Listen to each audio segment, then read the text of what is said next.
Hi everybody, in this lesson I'm going to be showing you how to install Octane and how to work with Octane.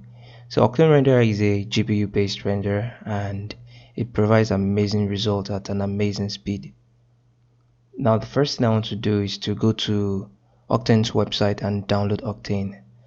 So I'm going to show you how to subscribe for your Octane monthly plan, and I'm going to show you how to download it and install it on your computer. Already I've uninstalled my Octane on my own computer, so I'm just going to download and show you how it works. And the next thing I want to do is to go to my browser.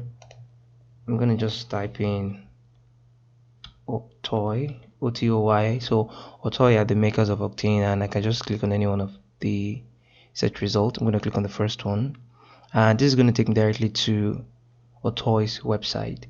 Now I rent Octane, so I just click on the rent, and you can as well buy if you want to buy. Now in this version, in this window, you are presented with about three different options. The one I go for is the Studio 2 GPU limit.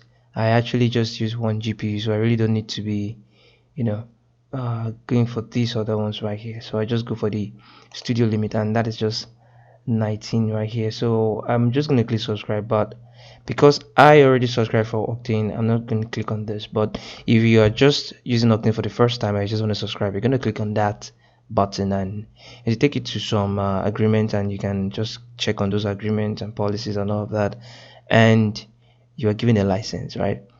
So you can always come back to the download section and you want to select Octane render for cinema 4D, this option right here, and I'm going to click on Windows, and if you're on the Mac you can select Mac. You just need to select whichever version here you want. Alright, so currently I'm using this 2013. Alright, so I'm going to go for the 2020 version 1.3. I'm going to click that, and so I'm going to just click download. Alright, so it's going to take me to this agreement thing, and I'm going to just breeze through, go down, and I'm just going to click accept. Then I'll click download and Octane should start downloading.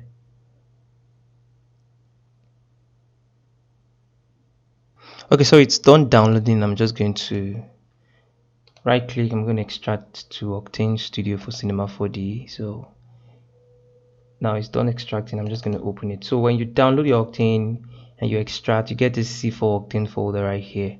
So you want to double click and open it. Currently we have about different versions of Cinema 4D Octane right here. Now I'm using R21, so if you're using R20, R19 or previous versions, you can always select the version you want, but I'm using R21, so I'm going to be going for the Cinema 4D Octane R21. And the first thing I want to do is just go back the folder a bit, and I'm going to go back in. I'm going to just copy this C4 Octane itself. So I'm going to right click, I'm going to copy everything, and I'm going to go to my my computer right here. I'm going to open this up and go to my program files. I'm going to locate Cinema 4D R21. I'm going to open that. Now Cinema 4D R21 does not have a plugins folder, right? So if you can't find a plugins folder on your Cinema 4D R21, you just want to right click, go to new, and just want to create a new folder, right? And so just type it plugins, right? All small letters. Now if I open this up, I'm going to right click and I'm just going to hit paste. So I'm going to paste my Octane folder into this, and once it's done pasting, I want to open it up and delete all the other versions I don't need. So I'm not using this for R15 or any of these versions except for the R21. So I'm just going to right click and I'm going to hit delete. So that's going to delete the rest of them, and I'm just going to close my Octane and I'm going to restart. Alright, so we now have the Octane loaded right here. So we have the Octane tab right here showing. Alright, so if you have any issues installing Octane, you can always reach out directly to their customer service. So they usually respond. So they're going to help you to try and install Octane, right? Another thing is you might be having issues with your graphics card. Probably you've not updated to the latest drivers.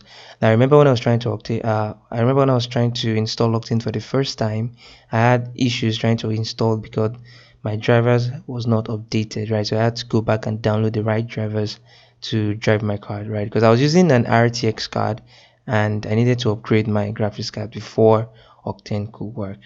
Alright, so when you have Octane installed, all you need to do is just click on the Octane and you can open the live viewer window right here. So now Octane is going to load up the live viewer window. First, it's going to check if you have an active subscription, which is why it's taking a bit of a time to load up. Alright, so now it's completely checked, and so that means you have to be online just to check. So it opens the Octane live viewer. So right now this is the live viewer, so basically everything is interactive. I might drop my cube in the scene right now and I hit this button here that looks like a twisted G or something. If I click on this, you get this default render, right? So I can just quickly drop a plane there as well, and already you can see we have some really nice shadows going on right here, right? So we have some nice ambient occlusions that has been generated right here. So Octane basically just gets you there really fast, right? If you want to do motion design and you want to get good results, so you're talking about renders like Octane render or Redshift, right? So I personally use Octane, which is really fast. Alright, so I'm going to just show you how to dock this Octane here and then save out this layout so that you can always come back to this layout whenever you're working with Octane. So to do that, I'm just going to click down on this horizontal lines right here. So I'm going to click down and I'm going to just drag it to this area of the screen. Now when you drag it to this part, you are seeing a white highlight going on right there. So you want that highlight to start from somewhere around here down to this point right here, so like this. So you don't want to have something like this or like this, you want to have it like this. And if I release that, it's going to dock Octane side by side with the viewport right here, which is exactly what we want, right? So when you've done that, you need to just go to your window under customization and you can save layout, right? So once you save layout, you just type in the name of the layout, and once you're done, you're going to hit save, and immediately that should start showing up here. Now for some reason, if that's not showing here, you might want to go back to this window, right? Go to customization and it should show you the layout you just created around here, right? But if that still doesn't work, if you restart Cinema 4D, the layout will now be there. Right, so we've been able to set up this view and we can always load it. So alright, so let's say I go to my rigging setup right here, my rigging window. I can always click on this and I can go back to my Octane interface which I've created earlier, and I can just hit render and it's going to render out the scene. Alright, so the next thing I want to do is to just click on this settings button right here and it brings me to this Octane render settings, right? You can as well access this same settings by going to Octane settings. Alright, so we have all the settings that we need right here. Now I'm going to be touching on a lot of them, not completely all of them. I mean, I'm going to touch on the major ones that get your work out there really fast. Now the first thing I want to focus on is this little tab here called kernels. Right, basically these are just different ways these are just different ways Octane is trying to calculate your render, right? So what I want to select is the path tracing, which is what I use most of the time for virtually all, if not all, of my motion design project, right? So I'm always on path tracing. So I've customized my option to the extent that I just come here, click on the preset, and I just hit this start preset, right? And it's going to load up my path tracing setup which I had made here, right? So I'm going to teach you how to do the same thing. Now the next thing is the camera imager right here. Now the camera imager, all of these options are accessible through the Octane camera. I want to create an Octane camera, right? Because Octane has its own separate camera, which is not so different from Cinema 4D's camera, because basically what Cinema 4D is doing is to when you click on this Octane camera, what Cinema 4D does is to create a basic camera for you, and then right click on the Cinema 4D Octane tag. It adds an Octane. Alright, so right click and on the Cinema 4D Octane tag, it adds an Octane camera tag right there, right? So that's what it's doing. So if I just hit delete and just try and create Octane camera, you can see it's the same thing, right? So I'm going to go back to my camera imager. Now all the settings here are available through your Octane camera. You can decide to set them directly in your Octane camera, or you can just decide to set them globally right here, so they are all the same across all cameras. Now post, also this section is also available through your camera, so basically it just allows you to add some really nice post effect on it, right? And then you have the device this way, and then And then we have the settings right here. Now the settings, you can set on all these devices, you can set render priority. So basically this is going to maximize your graphic card to give you a faster render, right? So basically that's what this is doing. And I'm going to go back to my kernels, and I want to set my max samples to about 600. 16,000 is a lot. I want to change my diffuse depth to 6 and my specular depth to 6. Now your diffuse depth and your specular depth are just when you increase that all the way to 12, or it takes a bit of time for Octane to render. Now sometimes I go to 12 in my specular depth when I'm rendering things like glass, because if you increase this value for your specular depth, Cinema 4D is going to take more time to calculate anything glass or anything that has specular channels in the scene, right? So it's going to give it much more attention, which is what I've found by using Octane render. Now I'm just going to go to my settings, and there's one more thing I want to show you right here, which is the environment. Currently, if I click on render right now, you can see that it still kind of looks the same with what we had. One thing I want to do is to come to this environment. Now there's a default white environment right here in our scene. So I'm going to click on this environment and I'm going to make it black, right? So if I hit render again now, our environment is completely black, right? Because we want to completely control the light in our scene. We don't want to have any default color or environmental light right there. Now the first thing I want to do is to close this and then create an Octane light. Now I'm just going to go to my object, click on light, select Octane area light, and currently we have a light that has been created in our scene. Now I can just move this light out here and you can see what's really happening, right? So we have a light in our scene. I can just try and push this and just rotate it this way. We have a light in our scene and obviously it's way too bright, and the way you change that is to go to your Octane tag, Octane light tag right here. Now when you create an Octane light in Cinema 4D, if you click on this light itself, you still have that default Cinema 4D light settings right here, but this basically we have no effect in the Octane light viewer here. As you can see, I'm increasing it, there is no effect going on, although it seems to have an effect in the viewport, but right here in Octane, no effect.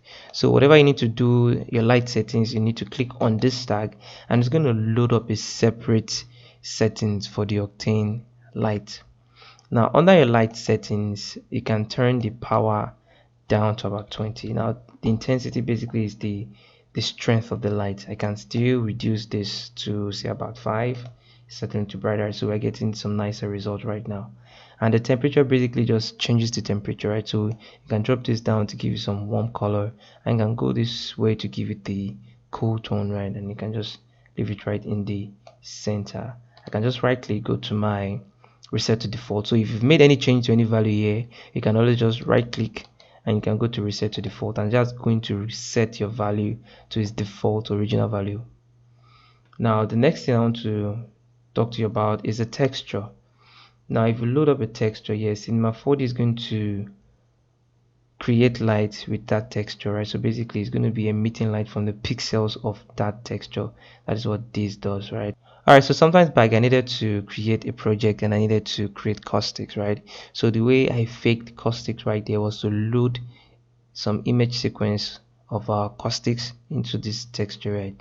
So after loading it into this texture tab right here, I was able to generate caustics based on the texture that was inputted into this texture area, right? So the next thing is the distribution, and basically it's kind of a bit similar to texture, but it's not, right? So basically it just allows you to distribute your light based on the texture that you're placing right here as well. Now we have the surface brightness, which I usually kept check, and I have keep instance power as well. I don't check this. Double-sided, I don't touch this, and normalize is always check on. Now the next thing I want to do is go to my visibility. Now if you're trying to hide your Octane light, and I'm just going to rotate here a bit. If you're trying to hide your Octane light from being visible to the camera, you can click on this and now it's no longer visible to the camera, right? Now let me just move this light a bit to this side. Let me just move up, and it seems we're getting kind of a shadow on the light area. But if you turn on shadow visibility, that will deal with that shadow, right? So we don't get any shadow from our light. So the light itself won't emit shadows. I can also turn this off so this is not visible in our viewport. So already without any materials or any major settings, we are getting some really nice clean result in Octane renderer. So if I click on my settings, I can go back to my kernels and I can decide to increase this value or reduce this value. So basically the more max samples you have, the cleaner your render. Now in a simple scene like this, I don't really need to increase my max sample, so 600 is just fine. But if I have more complicated scenes, I might want to just turn this up to 1200 or up to 2000 or even 3000 based on how complex my scene is or based on the kind of materials in my scene. Right, so in the next class, we're going to talk about how to create Octane materials. So I'll see you in the next class.